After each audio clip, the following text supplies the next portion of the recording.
I'm Peta Akawi, and welcome to Life School, the podcast. Each episode, I'll be chatting openly and honestly with a different guest about a whole host of purposeful topics. From personal success and failure stories, to relationship advice, tips and tricks for entrepreneurs, to professional and practical guidance on living a more fulfilled and happy life.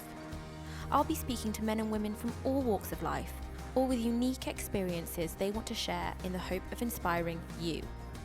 I hope throughout this series you can take away some valuable nuggets of wisdom to help you navigate through life's many twists, turns, and lessons. Here at Life School, we are all about the business of learning. So let's get on with the show. And remember, everything you go through grows you.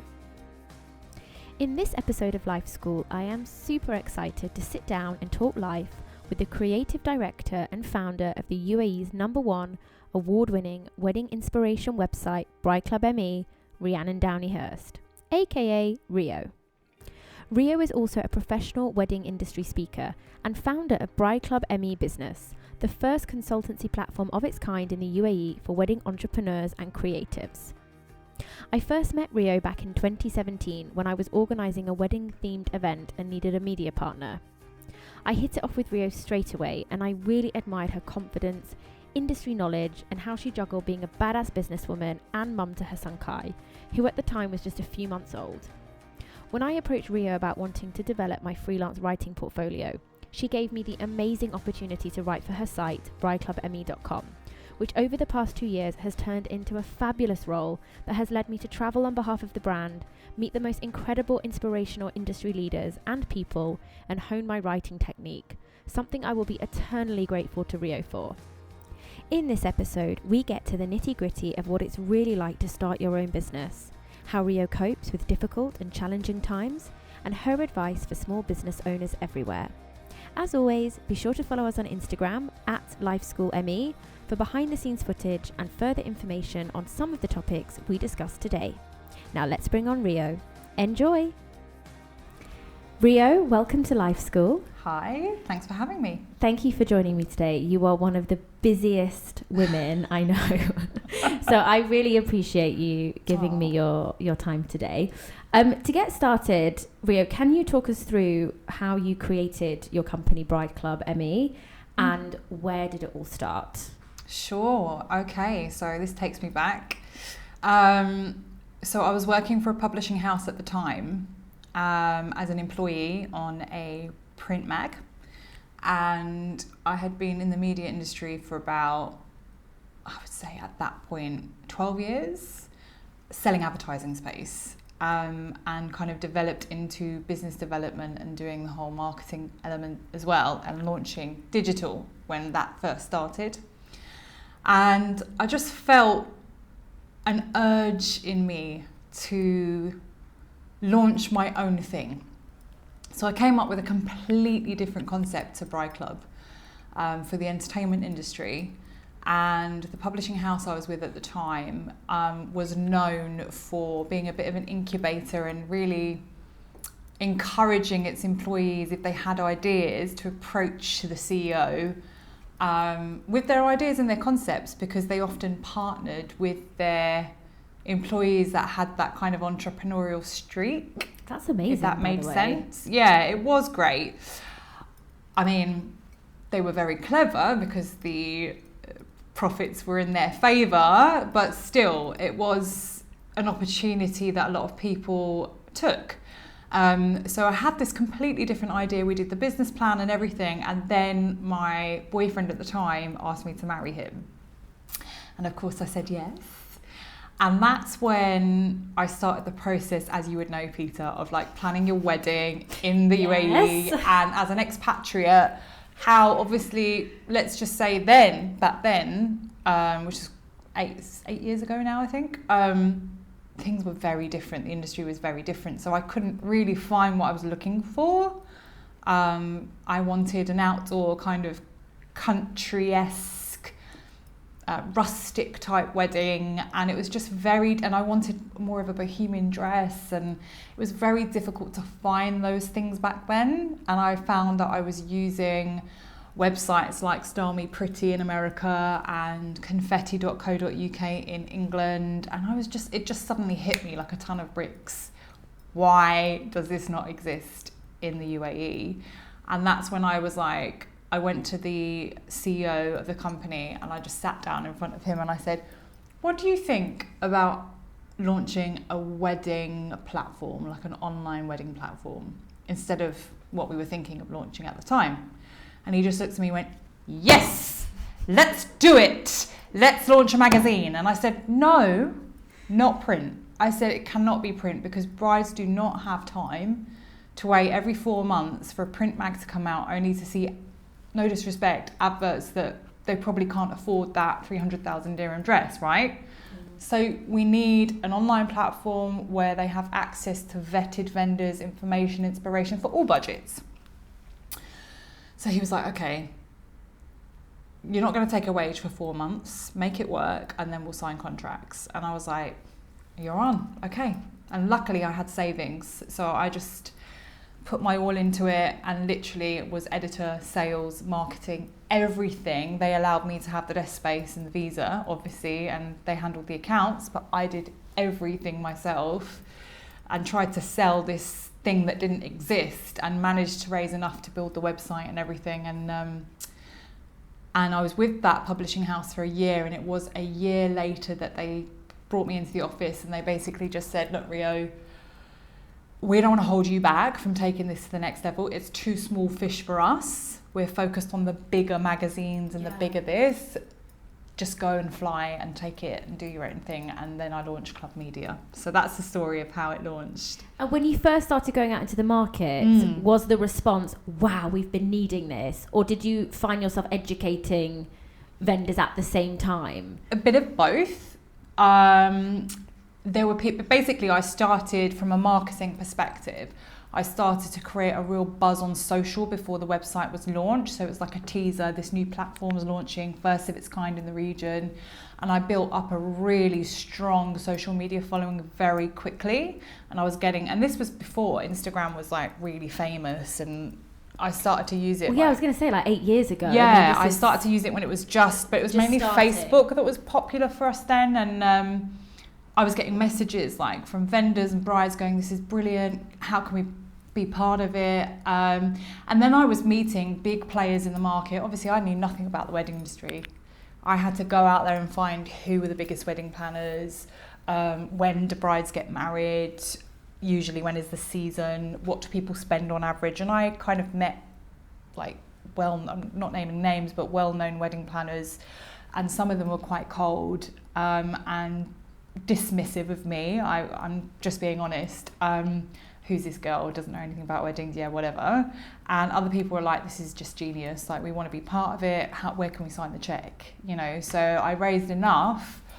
I mean, I think I visited about 30 vendors and had meetings with 30 vendors. And out of those 30, I think about 17 signed up with me straight away. Which is pretty amazing for a brand new site. Yeah, because but the site didn't even exist either. So this is before you. This was before I'd even launched. Nothing. I literally just went with an idea and a media kit, and I was like, "This is the vision. I've got the backing of XYZ publishing house," which helped, I have to say. As an entrepreneur, when you've got the backing, I guess that gave it a bit of gravitas. Yeah, it made it more serious, more legit, which really helped. And the people that were on it, like they understood the need for this platform. And then the other half, I mean, look, you can't please everybody, but I do take a bit of gratification in like knowing that, you know, the reservations I did well. So yeah. It's amazing. And what's been the most challenging thing about running the business so far? I think when I went alone and launched my own business, like officially by myself without any support, that realization of the sort of magnitude of what I'd launched and the fact that I needed human resources and didn't quite have the budget or the know-how on hiring and, you know, how to hire and what to look for and what I should be paying people. And I think that initial step of letting go of my own ego and my own control freak nature and handing that over to somebody else, my baby. I mean, Bride Club was my first baby, my first child. It took my husband actually saying, you need to get help because you are literally working till 3 a.m. every day. Well, I was going to ask, did you go through a period where, I mean, you were just spreading yourself so thin and trying to juggle everything? The first 3 years of Bride Club was me doing everything. But do you think you can avoid that when you first start a business? No. Because if you don't have the budget to hire the people that you want, it does fall back on you. So could you have done it differently, or? Yeah, I mean, look, some businesses have investment straight away, don't they, which allows them to hire the resources that they need. But for me, it was completely bootstrapped from the moment I left the publishing house and self-funded, and I couldn't hire people, so I had to do that, and I realised I had to do that as an entrepreneur, you know, and I was willing to do that and to work till 3 a.m. every morning, but it does get to a point where you have to make some changes if your business is going to grow, and sometimes it takes somebody else seeing what you're going through to give you that nudge. And it was my husband that did that, because I was up till 3 a.m. every day. I mean, I was writing all the articles. If you imagine, we were writing an article a day. I was publishing an article a day. I was dealing with 100 clients and managing their listings. I was working on the bride show, making sure our stand was all set up by myself. People don't realise when they look at an online platform like Bride Club, they think, oh, that's a nice job, you know, just do a few posts here and there. No, it is they don't realise the work that goes into it. They don't realise the work that goes into it. And there's been many other companies that have tried to do the same since and have closed down within like the year, because they just don't realise how hard it is, and it really is hard. But I think understanding and accepting that I needed help was the first step, and that was a struggle, was trying to do everything myself. The first real struggle I realised. And it wasn't a matter of like just taking on someone for 15,000 dirhams a month and paying them a wage. Oh, no. Like, I used freelancers for years, and I still do. And it was just, I worked out what I was good at and what I enjoyed doing, and then the things that were stressing me out. And I love writing, and I think people enjoy my writing, but I have to say that was stressing me out the most, writing content. So that was the first thing that I outsourced. Yeah, because it's very time consuming, and you have to have the space, the mental capacity for it. So if you're trying to juggle a million things on top of that, it's just another added pressure that you just don't need. Exactly. And then you burn out. You do, and I was experienced burning out. I was burning out. So you have actually gone through that burnout. That burnout where I would literally wake up in the morning and I'd be frazzled. Like, I'd be like this, shaking. I'd be frazzled, thinking, like, just overwhelmed from what I knew my to-do list was for that day. And I thought, gosh, if I ever want to become a mum, and how am I going to manage this? Like, it's crazy, you know? So I spoke to other entrepreneurs. I asked them how they did it, and I kind of asked on forums, and then basically I put like I think it was a shout out on our Insta stories or Facebook group, and I got one of my actual readers, who was a real bride that used Bride Club for her whole wedding. She reached out to me and said, I would love to write for your website. I want to get into this industry. I'd be happy for you to pay me whatever you feel you want to pay me. And I'm like, where did you come from? Like, yes, please. Obviously, first of all, I want to see your style of writing. I mean, she had great grammar, she was a good storyteller, and she understood the industry. So she was the first freelancer I hired, and she was great, and the relief of having her. Did that change your whole outlook then? You're like, okay, so I can offload some of this. Okay, there are people out there that are willing to be flexible, and those people do exist. And I don't have to do it all myself. Exactly. And they're people that really value what you do as well, and really want to work for you. And I didn't realise how many people actually wanted to work for a company like Bride Club to gain experience, to build their own portfolios, and were happy to I wouldn't say kind of like undervalue what they should be paid, but they understood that it's a stepping stone to something else. Yeah. Like, you know, which is what I did when I was trying to get into certain industries. I worked certain jobs that I knew maybe didn't pay the best, but I knew it was a stepping stone to get to where I needed to get to, right? So she was the first, and then I had a graphic designer who I also realised was an amazing admin girl. I mean, she'd always message me and say, Rio, did you remember to get back to this person? Or, Rio, would you like some help at this event? And I'm like, why don't you do my admin for me as well?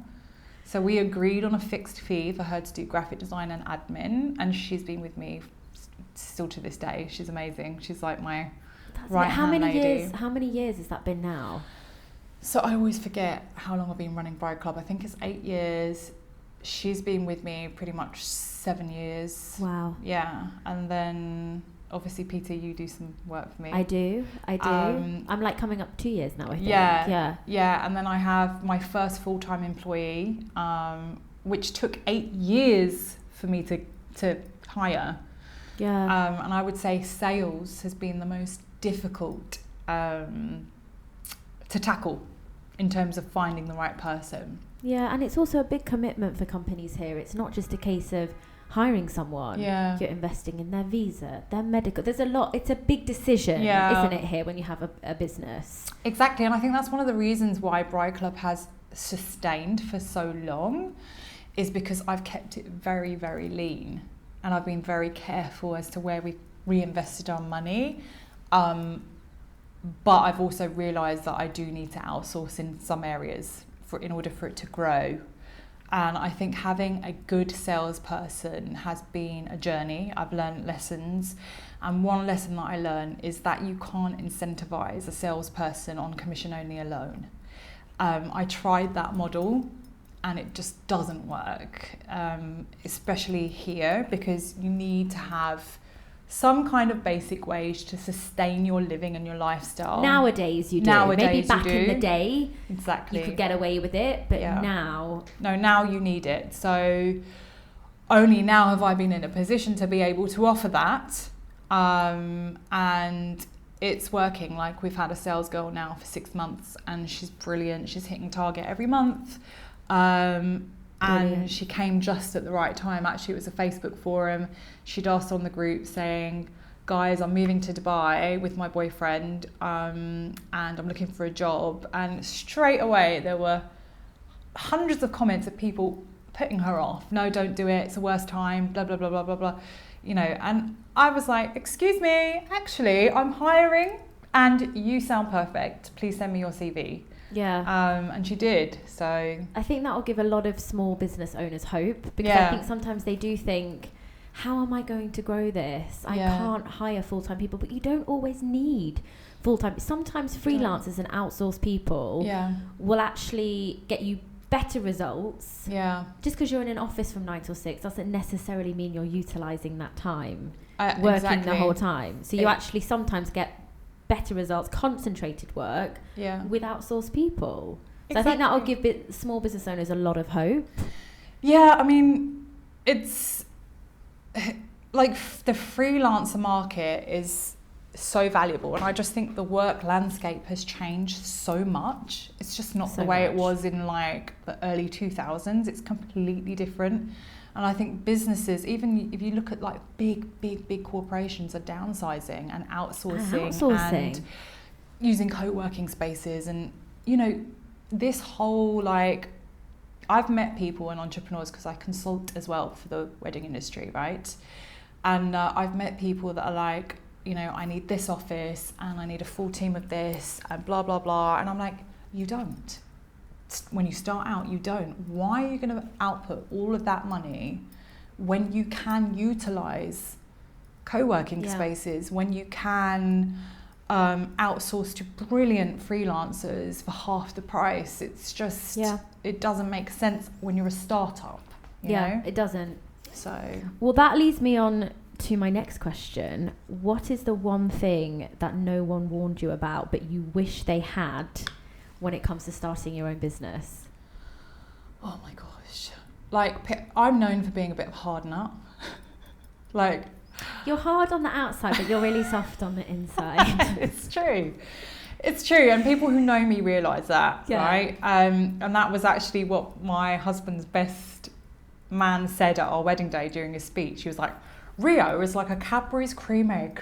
Hard on the outside. I was just trying to think of I could only think of an avocado. Soft and mushy on the inside. Yeah. And everyone was like, yeah.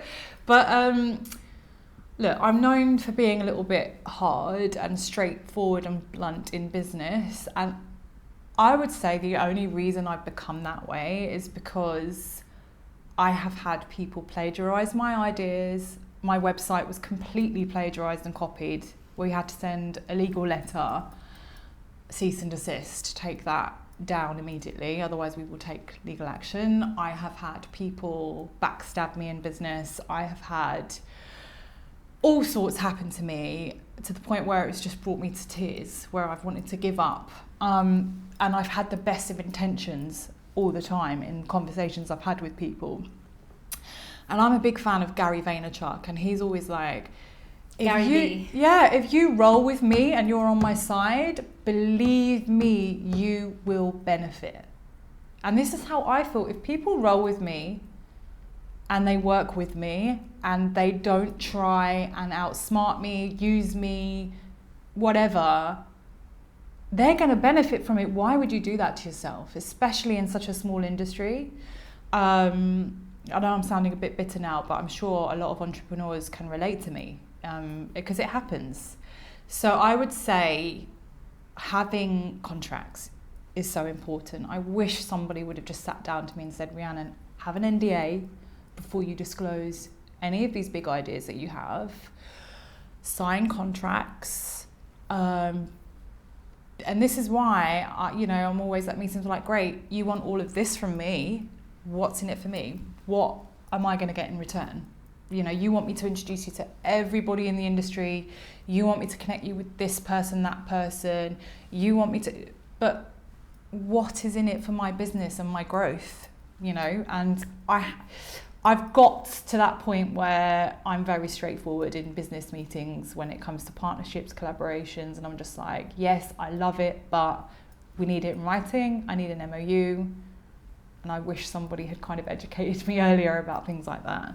But I think professional people expect that. It's the ones that aren't professional that when you ask for that, if their reaction is, oh, well, why do you want that? That's a red flag to me. Yeah. Because how you now conduct business, that's professional. Yeah. It's not about not trusting someone. It's just, we both need to know where we stand. Let's get this on paper. I think that's common sense. That's good business, I think. It is, but not everybody thinks that way, and I think I've accepted that, probably until however many years I'm still in business, I'm probably still going to be faced with these things. Yeah. It's just the nature of business. There are some people that are very cutthroat, and it's just what it is. It is what it is. As long as I remain or you remain authentic and genuine and remember why you built that business in the first place, you'll be okay, Yeah. So just make sure you have your contracts in place. Yeah. So Ria, you have a beautiful little boy, Kai, who's 2. How do you juggle motherhood, running your own business, and developing new business ventures? Because you're always working on something other than Bride Club. Yeah. How do you do it? Do you know what? Juggle is the word.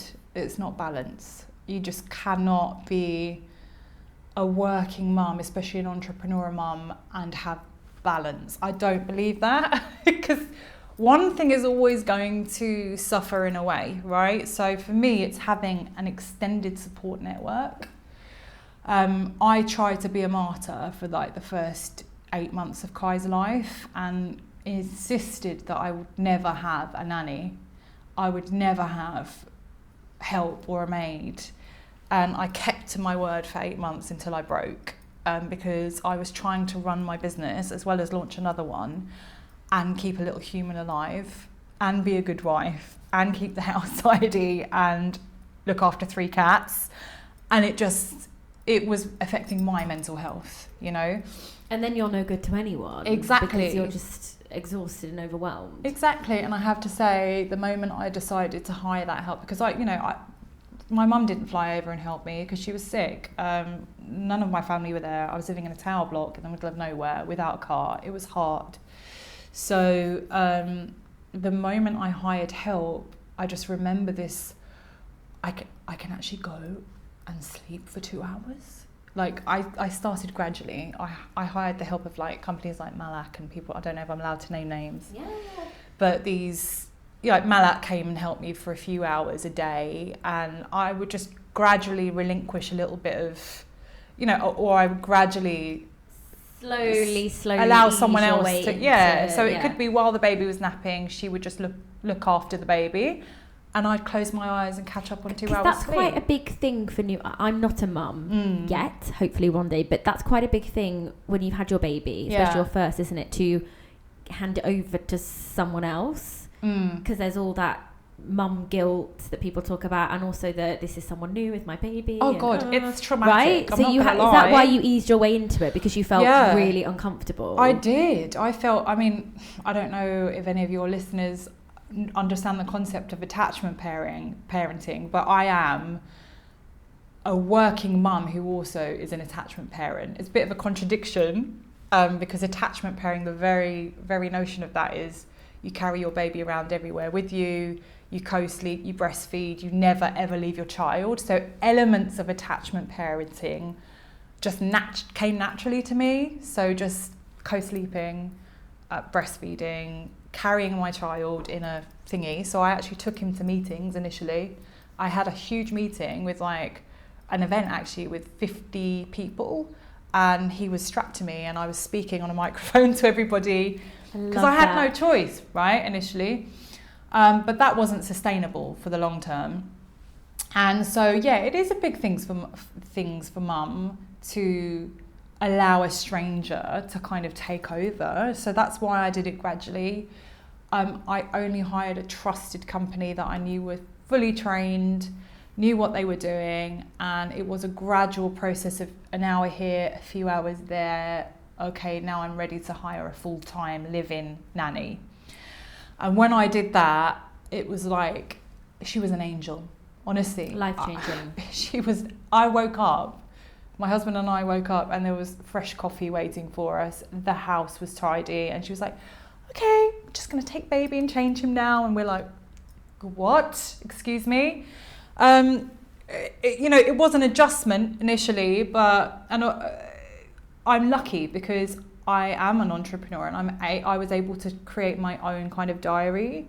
So when I felt comfortable to then go out in meetings, I would always come back from 12 to 4 to put Kai to sleep, spend some time with him, and then from 4 till 6 I'd go back out and do admin work. So I was lucky that I had that. Yeah, you can manage your time a bit better. Yeah, I could still be with him. At the same time, I could still go out and do my meetings, and my admin work. So that was for the first 2 years of his life. That's what I did. And when he reached 2 and I stopped nursing and he became a little bit less dependent on me, that's when I'm out from 9 to 6 every day doing a full-time job. Yeah. But I'm guessing you still get the mum guilt. Of course I do, and I think every mum gets mum guilt. If you're a working mum, you get mum guilt. If you're a stay-at-home mum and you hear working mums go, yeah, but I'm showing my child what it's like to work, and they feel guilty. Like, should I be doing that? It's like every mum suffers from mum guilt. It's natural. I think. I have it's this tough. all to come, and my friends that are mums, they're like, Peta, you have all these ideas of what you think you'll do when you have a baby and how you think you'll manage, and you just don't know. You don't until I thought I'd have your own baby. Yeah, like just don't know what it's like. No, I thought I would be like, I thought I'd be a mum that is like crib from day one, own room, maybe do a little bit of cry it out. Like complete opposite. As soon as I hear him cry, I'm in tears. I cannot leave him. Even now, can't leave him to cry. Co-sleeping till 2, like literally complete opposite to what I thought I would be. And you don't know until you have given birth and you see this little human what type of mummy you're going to be.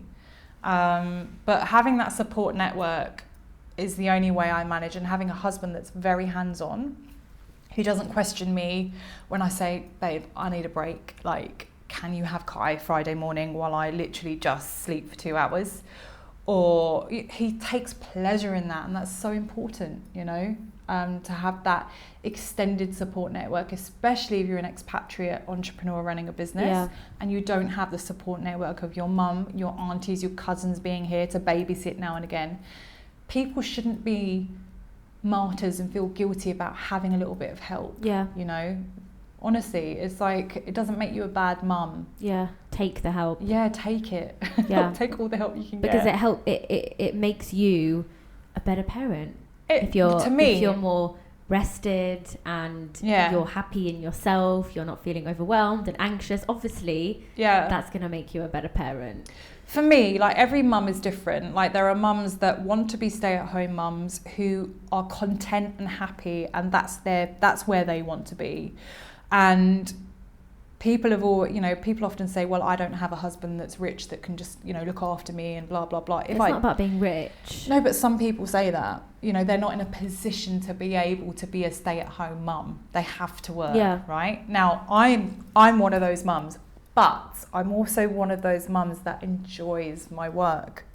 It's my meditation. Like, if I know, and I've experienced it, if I was a stay-at-home mum full-time, mentally, I think I would struggle.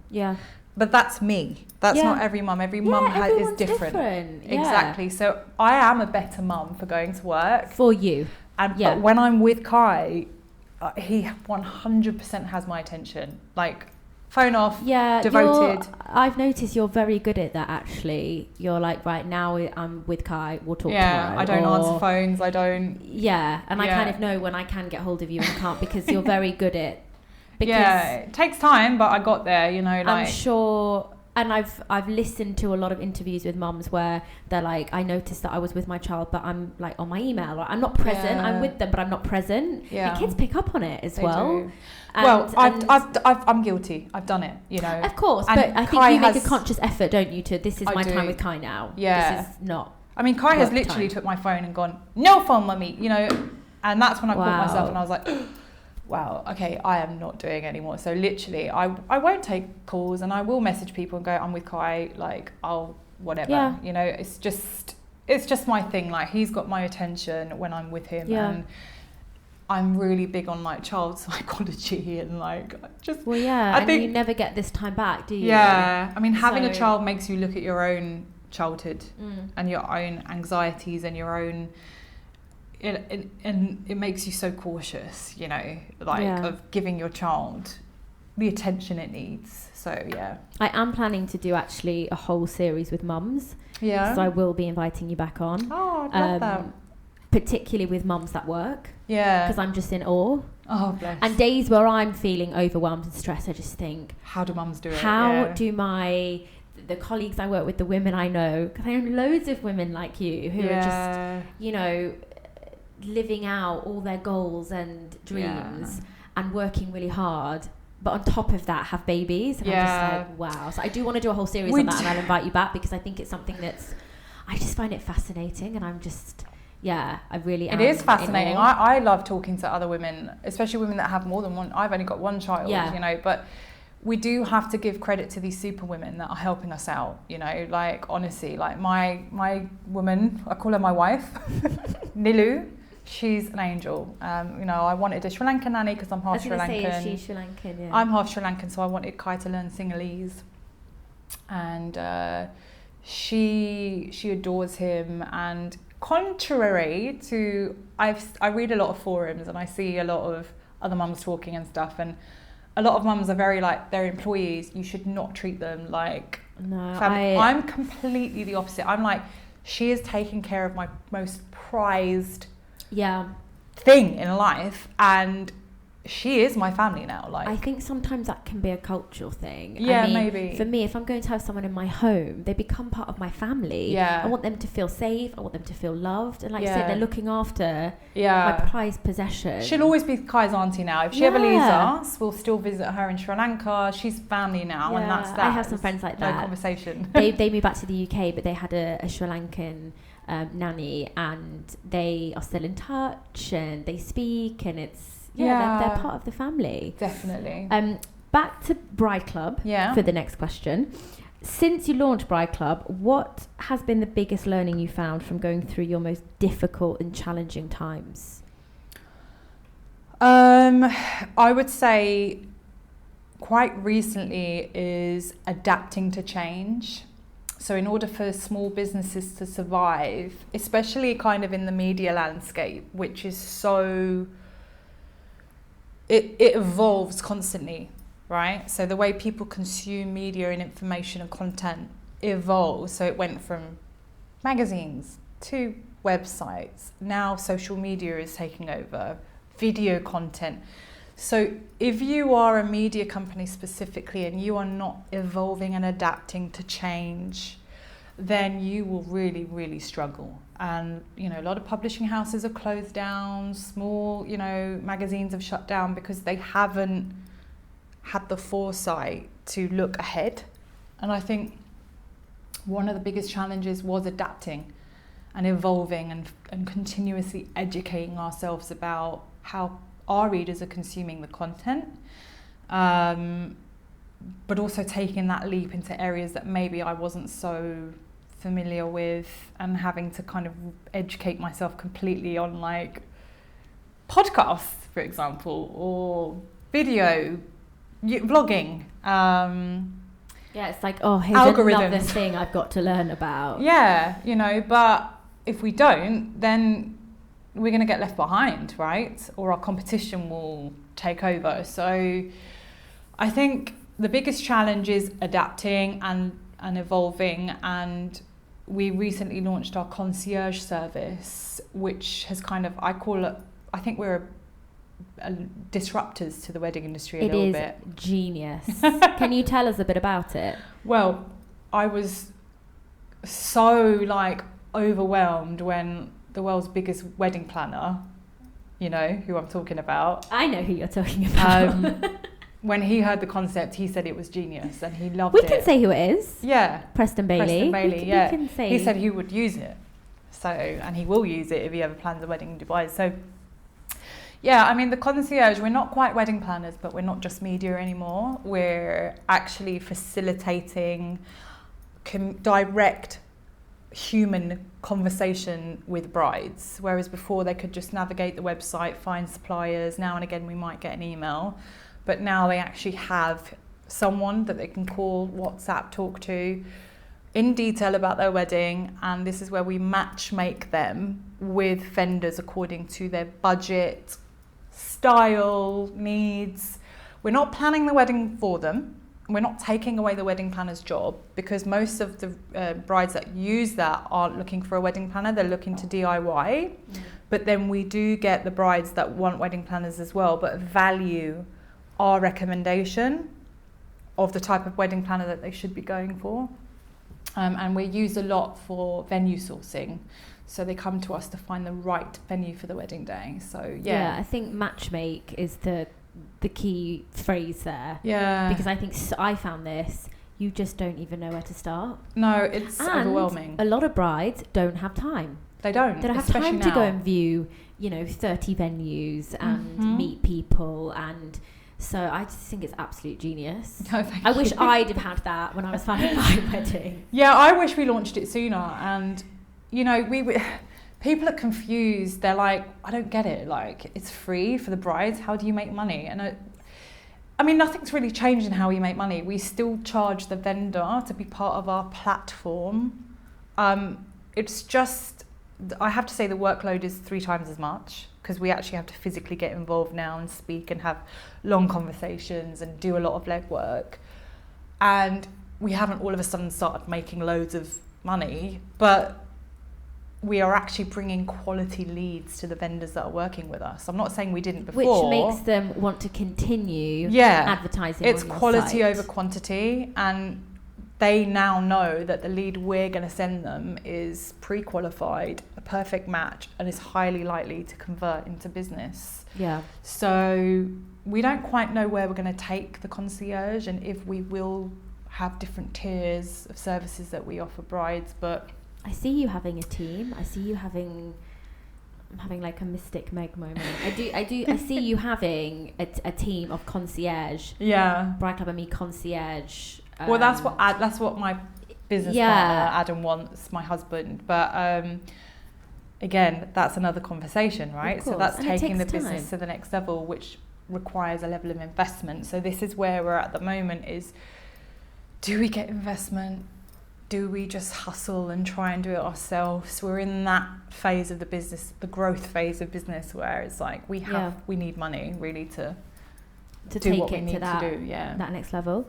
Yeah. Rio, I know you are very passionate about mental health, and you're a big mental health advocate. What does mental health mean to you? Mental health is just looking after yourself, basically, your mind and your soul. And I got passionate about this when my mum had a severe nervous breakdown in 2016, to the point where she felt she didn't want to live anymore. And me being me, I have this tendency to really delve into things and learn about things inside out, and I wanted to know why my mum did what she did and why she was feeling so helpless. And I learned so much about the mind and how childhood impacts you, like your first 3 years of life impacts the way you are as an adult, and things that you can do to be mindful of maybe your idiosyncrasies, anxieties, depressions, and I started to question myself, because I've always seen myself as a very strong person, somebody that has gotten through various traumas in life and still kind of, like positive and things.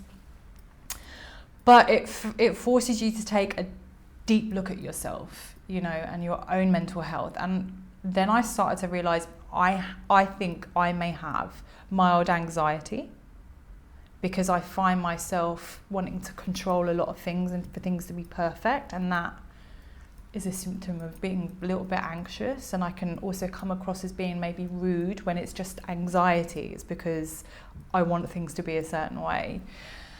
And just noticing that in order to be the best mum, in order to be the best boss, the best of myself in a relationship, I really need to put myself first. I need to be selfish. But it's not selfish. No, it's weird. It's just filling your own cup. Yeah. It's giving from your overflow, right? Yeah. Because so often we give what we don't have, and then we wonder why we feel overwhelmed, stressed, tired. It's not selfish. Yeah. It's very easy for me to say that. Because I often use that word, but we automatically think just because we're looking after ourselves makes us selfish, and that comes with loads of really negative connotations, being selfish. And it's not. It's just I can't help you until I help myself. Exactly. Exactly. It's just so important to take care of yourself emotionally and spiritually. And I think one thing I felt myself, I can remember just sitting down and really thinking about, when was I really truly happy? What made me happy? What makes me happy? What makes me feel at peace? And I was looking at all these things, and I just feel so, so happy when I'm in a nature type environment. And I realised that to my core I'm a bit of a hippie.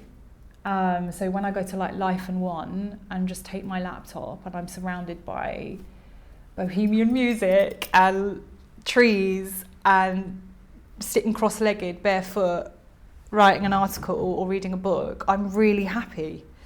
And when I'm just playing with my son, just, in the park, just us playing, rolling around in the mud, I'm really happy, like what makes me happy. And also I really enjoy my own company. Like I actually enjoy just sitting down in a coffee shop, reading a book, having a cup of coffee. Do I ever get time to do that? Not really, but I need to make time. I need to force myself. That's the key. I need to make time. So for example, like I haven't really left my son overnight since he was born. And I literally had a conversation with my husband today and said, you know what? I think I'm ready I just want to put myself into Zabeel house and just take my laptop, have some food by myself, focus on my articles and then go to the pool and read a book and get a good night's sleep. I think I need it, you know? And I said to him, would you mind? And he said, no, of course not, do it. Like, Kai will be fine. Like, he will survive. Yeah. But part of me is like, I can't leave him. It might, you know, trauma him for the rest of his life and he'll remember this as an adult and blah, blah, blah. When in reality, he won't. You know, it's 24 hours. He won't, and it will make such a big difference for you. Exactly. And psychologists do say that mums that do these little kind of nights away every now and again, it's good for your mental health. So Big time. But yeah, I just think, look at, you know, and spiritual health as well. I found that when I was silent, and let's just say I would go for a massage and I was just silent, or I would meditate, I would cry. And I was like, why is this? And I just realised that my intense workload and me working so much is a way of me not allowing me to be silent in my own thoughts. It's a distraction. Yeah, or just to kind of really see myself, you know. So I kind of found that it was scary initially just to be silent in my own thoughts. But once I got over that initial scariness, I learned how to kind of meditate in a way when I need to, just to be silent and not be scared of my own thoughts. And yeah, almost, you know, like recenter.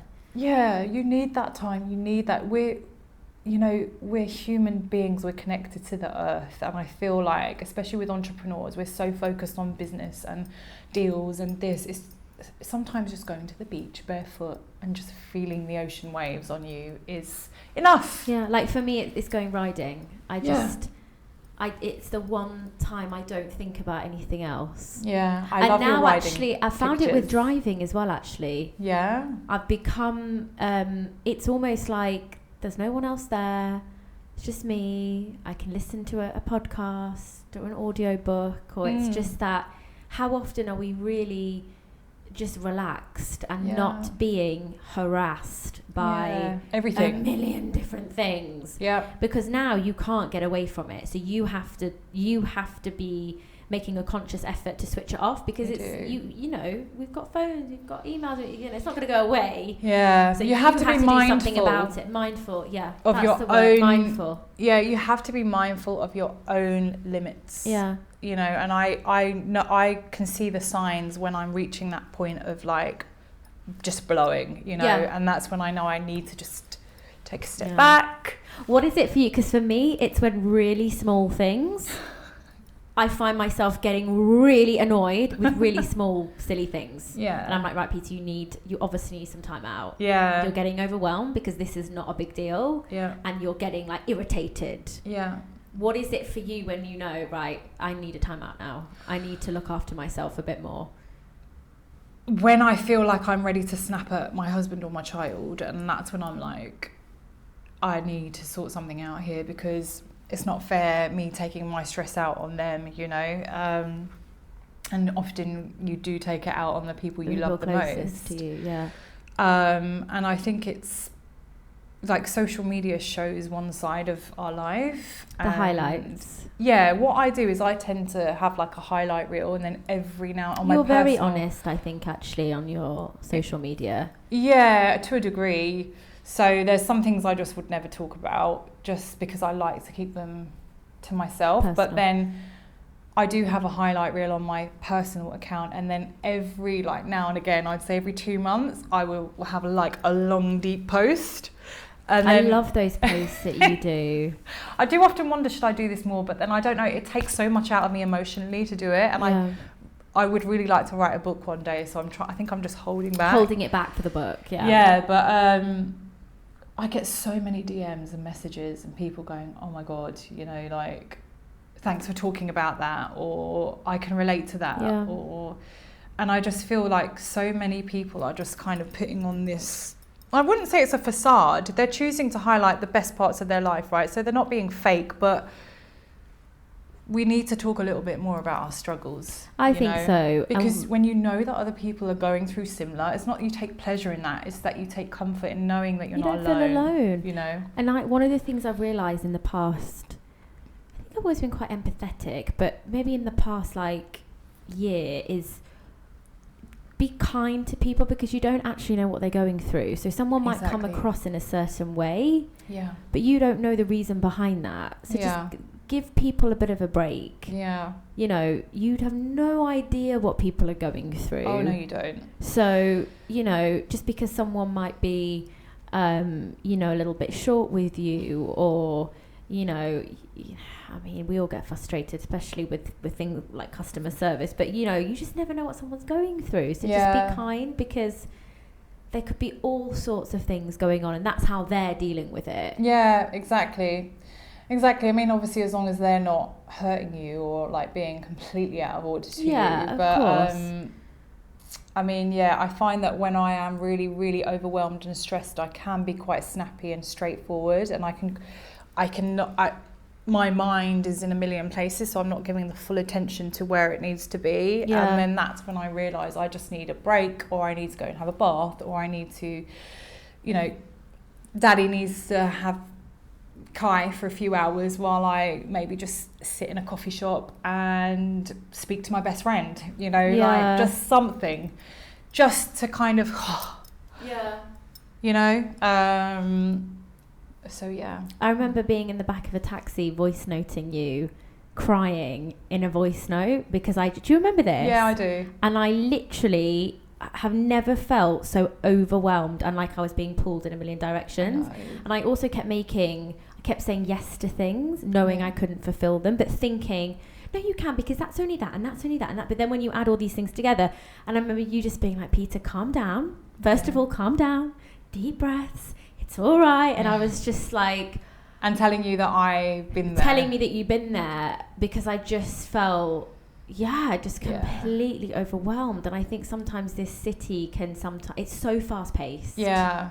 Like any big city, like any New big York, city, but they say London, New York's a city Dubai. that doesn't sleep. I think Dubai doesn't. I mean, it's so fast paced. It is. And which is great in one way, and another way amazing, it but can be overwhelming. You have to be mindful. You do, and I remember that conversation, Peter, and it brought me back to the days before Kai and before I got married, and feeling guilt that I was feeling overwhelmed because I wasn't a mum and because I didn't have this responsibility and that responsibility. But it doesn't matter, because that's your reality. Yeah. That's your reality, you know. And I mean, I remember some well-meaning friends saying, oh, wait until you have kids, you don't even know what stress is now. And I would feel guilty that I even felt that way when I look back at it. I mean, I'm probably getting more sleep now than I was then before I had Kai, because I was up till 3 a.m. every morning working. Yeah. And it's the pressure you put on yourself. Yeah. It's not just things happening around you. It's what you do to yourself. Yeah. And I've definitely... Learning to say no is it's a big no, thing. which I'm still in the process of learning. Yeah. But also just knowing I'm a bit better now at not taking on a million things. Yeah, which is good. And I've seen that shift in you. I've tried. I've seen that shift in you, and... Because it's really easy here to just... You get excited about things. I know. And it's like, yeah, great, but you need to... can I actually do this? Because And I am just one person. I still struggle to that day, which is Yeah. why I find it hard to be like this, mentor to other entrepreneurs, because I'm still struggling to that day with... People come to me all the time wanting me to be part of their new initiative or this or that, and I wish I could. I wish I had the bandwidth to be able to do that, but I am still 4 years overdue launching my next project, and I have to focus on that. You have to prioritise. I have to focus on that because it's 4 years overdue. So I'm still learning that process, Peter, and I think it's a thing that a lot of entrepreneurs struggle with, is saying no.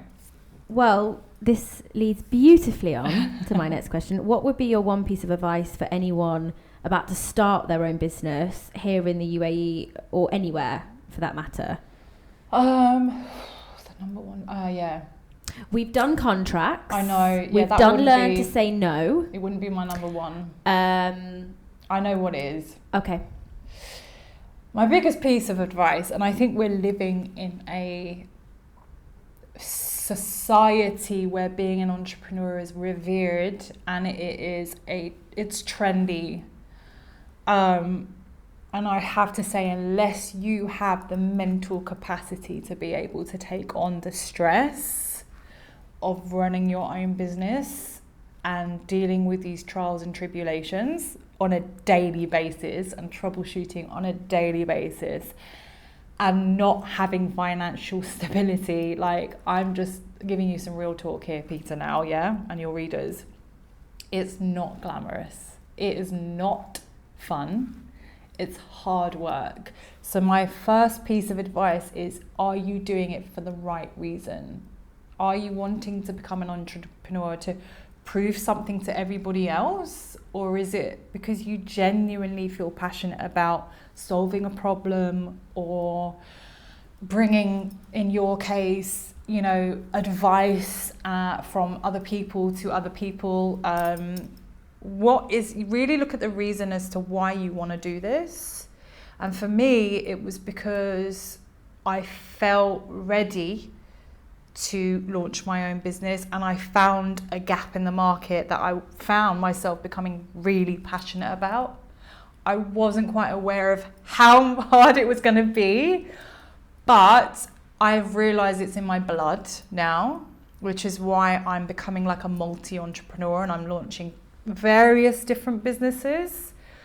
But believe me, like, if you don't have that in your heart, it won't work. It just won't. I think some people think that running your own business, being an entrepreneur, you only really see the end results. Yeah. On social media, on TV interviews, on general media. You don't often see the behind the scenes and the work, the hours of work that goes in. Yeah. And it looks... It's tough. You're right. It looks glamorous. I manage my own time. I can go on holiday whenever I want. Well, the reality is you won't have any money for a holiday. I haven't been on and you'll holiday. work harder than you ever did in any job. Exactly. And, you know, like, not everybody is made to be an entrepreneur. I mean, there are people... I mean, I don't want half of my staff to become entrepreneurs, like, selfishly. Like...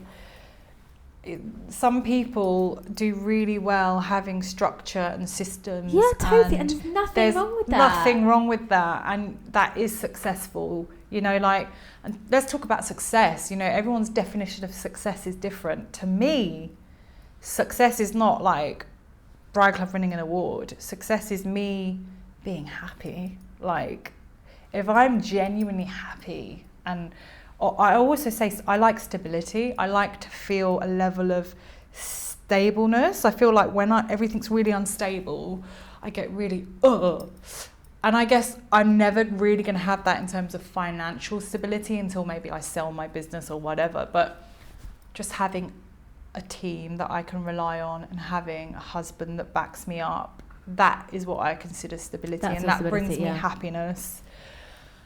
And I mean, I haven't had a holiday since 2015, so the reality is real. I'm lucky that I work in an industry where I get invited sometimes to go to nice places, but it's still work. It's not a switch-off holiday. No, where you can... I still have to go and publicise that and write about it and take nice photos. I can never truly relax, you know, but it's all leading up to... Yeah, and I think if you ultimately enjoy it as well, I think once you get to a point, if you're resenting it or if you're just not happy, then okay, this isn't for you, or it's the wrong business, or there's something else going on. But if I can see that you enjoy this. Like I can tell that I do. Even amongst the craziness, huge workload and craziness, you enjoy it. Like, you're passionate about it. And I think before I had Kai, I just had this vision of manifesting what I wanted, right? So I wanted to create a situation where I was able to go home to my baby for the first year or two for a few hours a day. And I wanted to create a business where I could tap into various elements of my personality. Because as an Aquarius, I'm going to get all hippie on you now. As an Aquarius, we are very, like, there's many faces to our personality. So, and same with dress sense and stuff. One day we can look like businesswomen, next day we can look like hippies on... Are you an Aquarius? No, I'm Aries. Ah, okay. And I get told I'm a typical Aries. Yeah, but Adam is Aquarius too, right? No, he's I Gemini. thought you were like Rami and I. You're the same star sign. No, he's Gemini God. I couldn't be with another Aquarius. So yeah, like I wanted to tap into various elements of my personality. So I have this one side of me that's very business orientated and very likes closing deals and things, but I have this really creative side, you know, where I love art and I love writing, I love creating, and I created this job, this career for myself where I could do that, you know. And you also have a side to you where you want to help and empower other people. That's what and you get to do that as well. But I didn't realise that until years later, that's what I'm genuinely passionate about, and that's where I launched the consultancy side of Bride Club and Me business, which is where I consult for people in the wedding industry and help them take their businesses to the next level. And you talk about crying. I mean, I've had sessions with people, and I would say 7 of them have just broken down in tears in front of me. And then I'm like, maybe I should be a therapist. But no, this is my problem. I always reinvent myself every few years. But add it to the list. It's made me realise the struggle that entrepreneurs are facing, and that we need to talk. And this is still on the line of mental health. We need to talk and be real about what we're going through, you know, and help each other and create communities. And this is why I love concepts like Let's Work, where you co-work together with other people. And I love, you know, these women entrepreneur platforms, and I think they're fantastic because you get to communicate and relate to people going through what you're going through face to face, you know, and talk and have conversations. And I think it's like with anything, which is the whole reason I'm doing this. I find if I know someone else has gone through something similar, or even if the story is different to mine, but I can resonate with something in it, that really helps me. I just feel like, oh, okay, it's not just me. And also I see how, well, they went through that, but look at where they are now. Yeah, they came out the other side. They came out the other end. And it just, I think, especially with the consulting, because you're so honest, you really connect with these people. Yeah. Not only you've got the experience from the industry, but you're just very honest about the process of having a business, starting a business. Yeah, and a lot of people, they're like, at the end of the sessions, they're like, you know what? You told me what I already knew. I just needed someone to tell me. And other people that I've spoken to, they won't say it, you know, because I will be like, your branding's crap. Yeah. Like, literally. Well, what are you doing about your marketing? Yeah. I mean, and some people just don't like that. And I get that. But some people just need blunt honesty, and they'll go, thank you. Like, I've been thinking that, and thanks for telling me that. I know I need to work on my branding, or I need to do a rebrand. You know, I mean, for example, like there is a wedding planning company out there that is named after a serious mental health illness. And it's just like, why would you do that? Yeah, first of all, change the name, have a rebrand. And I was the only person to tell them that. And they were genuinely shocked. And they said, well, nobody's ever told me that. And I said, yeah, because you can't. People are scared sometimes. They're scared, but also you can't know where to go from a problem until you start telling the truth. Yeah, I think. Yeah, and sometimes it's really hard, even with yourself. Yeah, I've had it. It's really hard to be on. And the other day, Rafi and I were having a conversation, and he's like, Peter, what is it that you want? You're not. He's like, I don't know if you're not being honest with me or yourself. I'm like, I'm not being honest with myself. He's like, right, have a chat with yourself, and then let's come back to this topic. Had a chat with myself, and I was kidding myself that I wanted to do something, and actually I didn't want to do something to do with work. And he's like, right, just be honest with yourself. Like, why is it so hard to be honest with myself? I don't know. I just think it's a human thing. Yeah. It's just, we're so complex. So complex. Ria, we're going to do a quick fire round now. Oh gosh, okay. Favourite quote?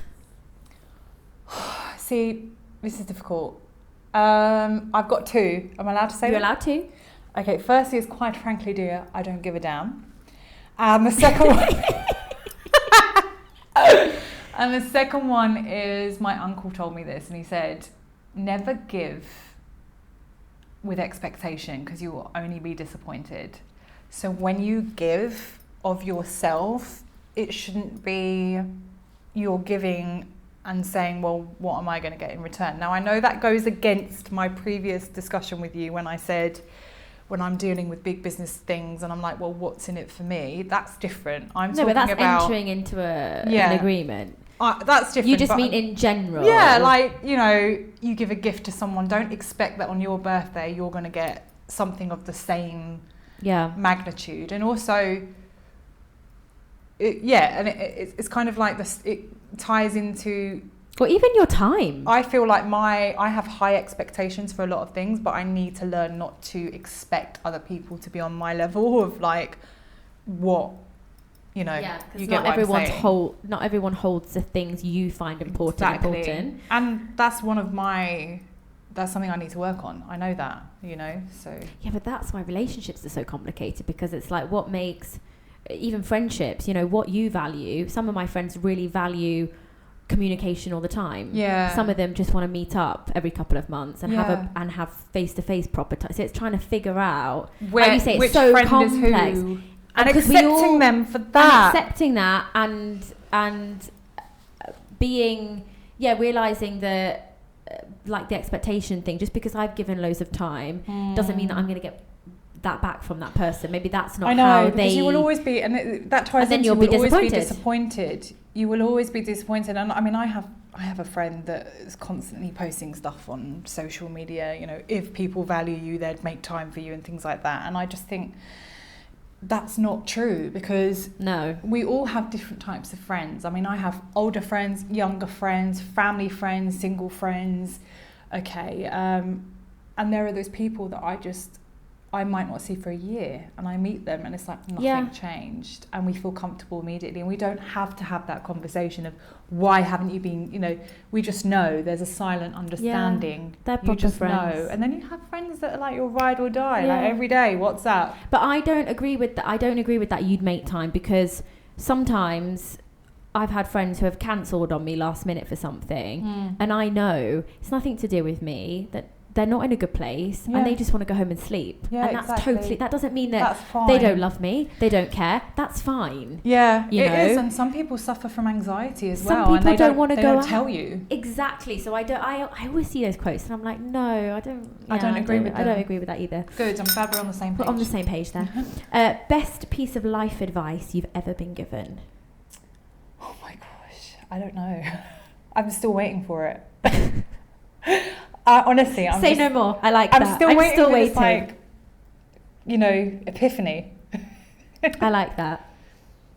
Favorite tool or app for helping organize your life? See, I'm terrible with things like this. I really am. My husband, Adam, runs the IT for Bride Club, and he's always sending me like a million different apps and tools, and it just goes over my head. Do you know, I'm a pen and paper girl. Yeah. Even though I work in the digital world, notes and lists save my life. I use WhatsApp loads for business, right? And I pushed back against it. So WhatsApp, I mean, it's something that everybody has, and it's not exactly a revolutionary app, but it's really easy for business. It's to deal with brides and vendors. So WhatsApp is something that drives me nuts.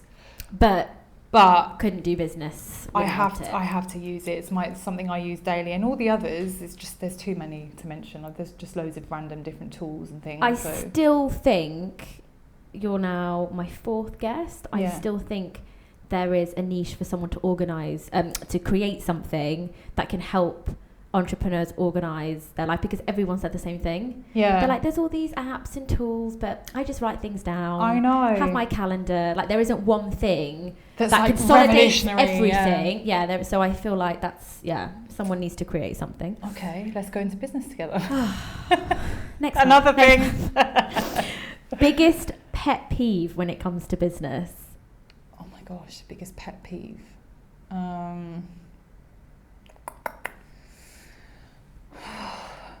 Why? Because I feel like I know. I feel like I know what you would say to this.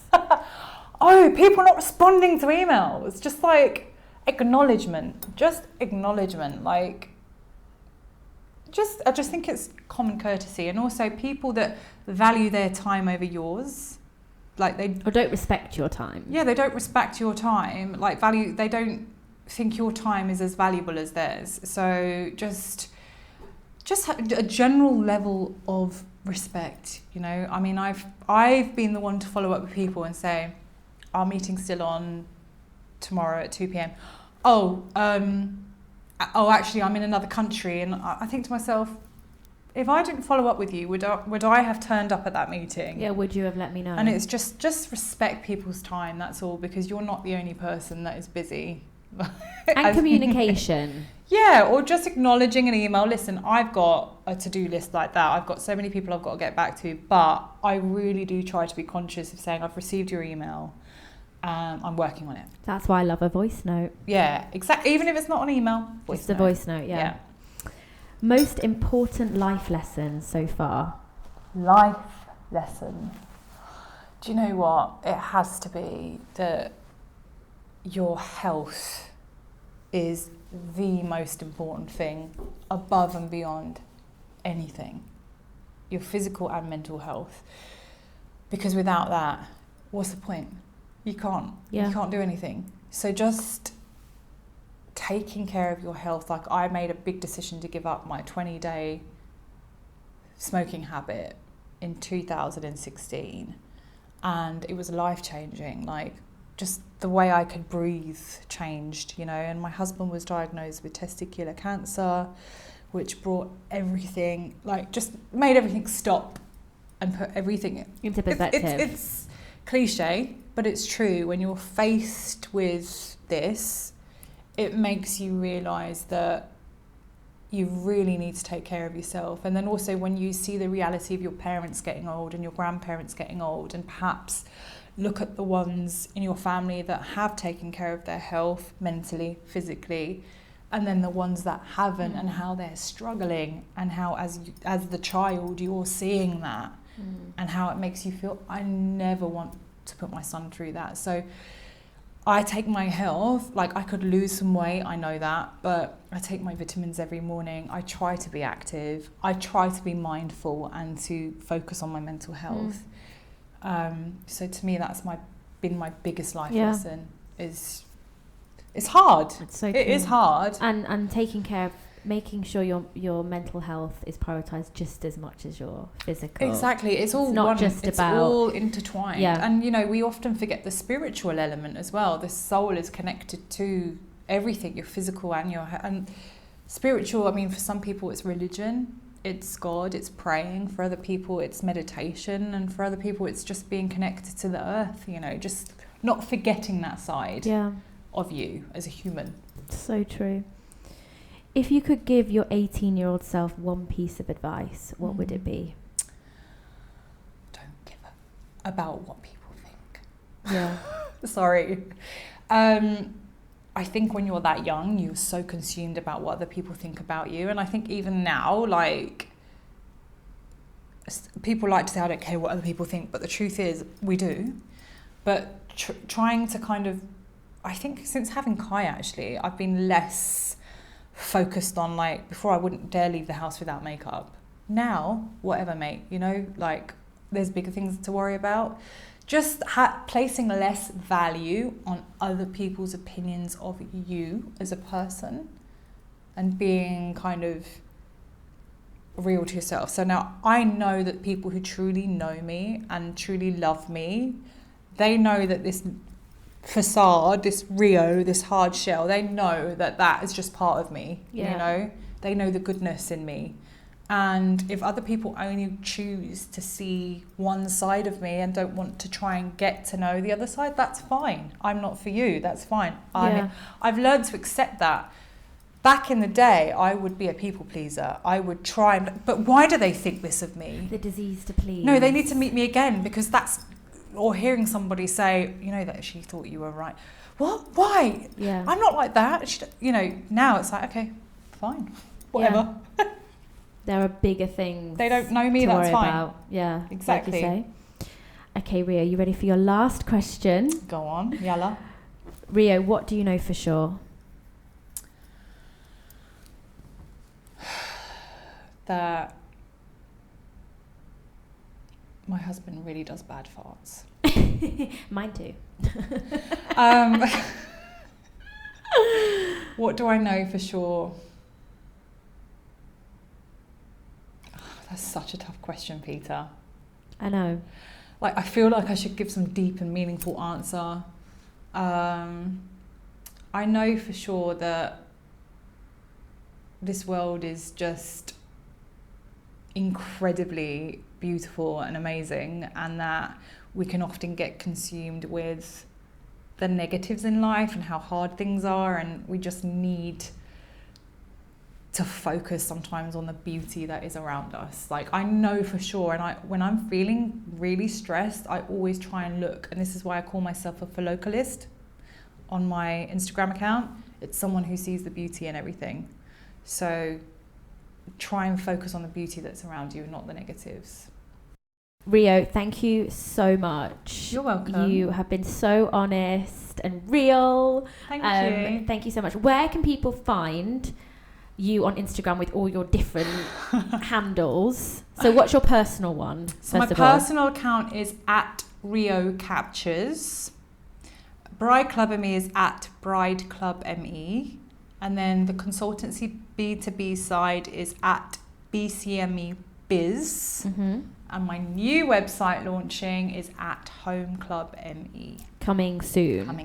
And obviously Bride Club you can find at www.brideclubme.com. Correct. And Rio, just thank you so much.